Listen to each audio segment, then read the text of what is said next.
سلام، مریم هستم. به کانال ما خیلی خوش اومدین. اگه ویدیو قبلی ما رو ندیدین، ما تصمیم گرفتیم بعد 7 سال زندگی در استانبول برای همیشه ترکیه رو ترک کنیم و برگردیم ایران با یه دنیا خاطره و تجربه.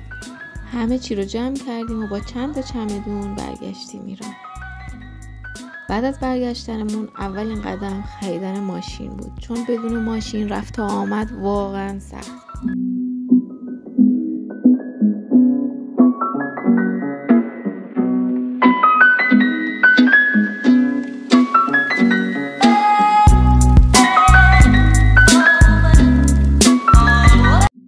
قدم بعدی پیدا کردن خونه مناسب و اجاره اون بود و خریدن وسایل ضروری زندگی.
حالا نوبت رسیده بود به خرید وسایل ضروری زندگی برای شروع زندگی.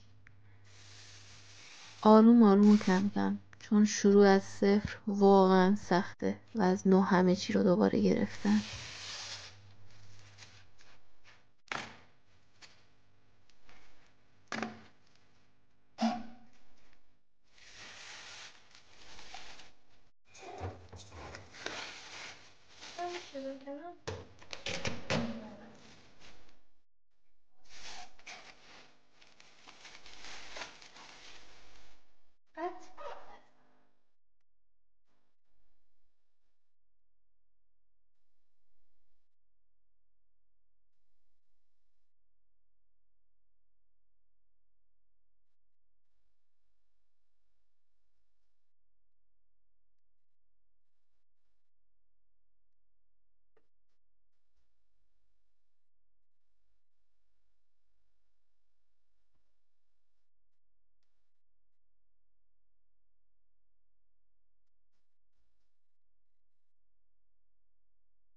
یادم نمیره اون روزی که لباسشوی نوعی که سفارش داده بودیم و برامون آوردن.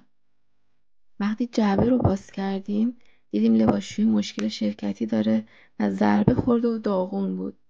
خیلی دلم شکست، ولی پسش دادیم و با کلی پیگیری بالاخره بعد 1 ماه سالمش رسید دستمون.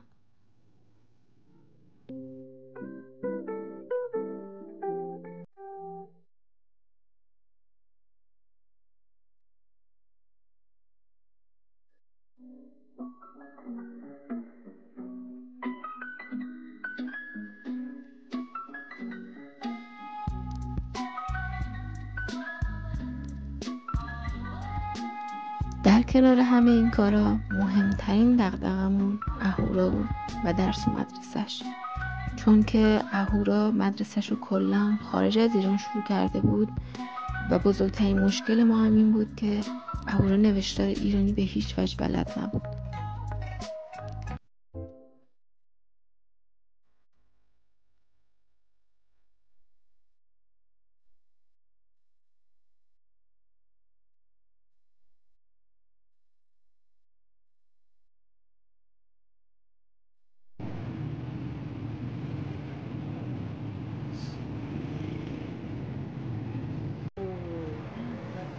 برای ثبت نامش کلی دوندگی داشتیم، از آموزش پرورش گرفته تا وزارت امور خارجه. 3 ماه زمان برد، کلی انتظار و نگرانی و دویدن، ولی بالاخره اونم حل شد.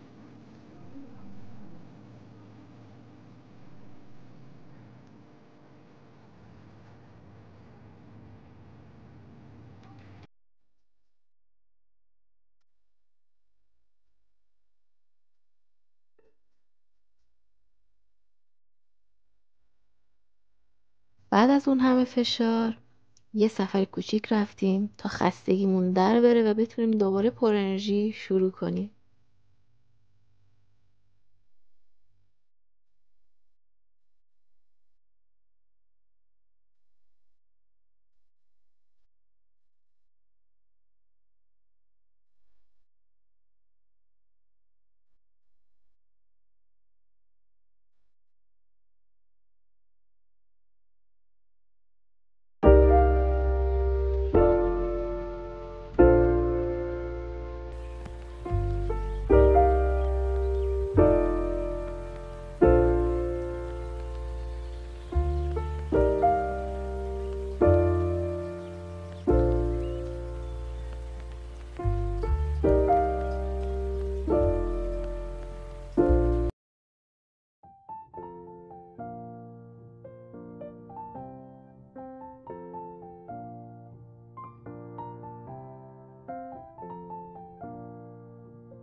وقتی برگشتیم نوبت شروع دوباره همسرم بود. کارشو استارت زد، مغازه اجاره کردیم و دوتایی با دستای خودمون درستش کردیم. کاغذ دیواری، رنگ، وسایل، دکور با حداقل هزینه. مرسی که تا اینجای ویدیو با ما همراه بودین. ممنون میشم که لایک و سابسکرایب یادتون نره. ممنون از اینکه با ما همراه بودین.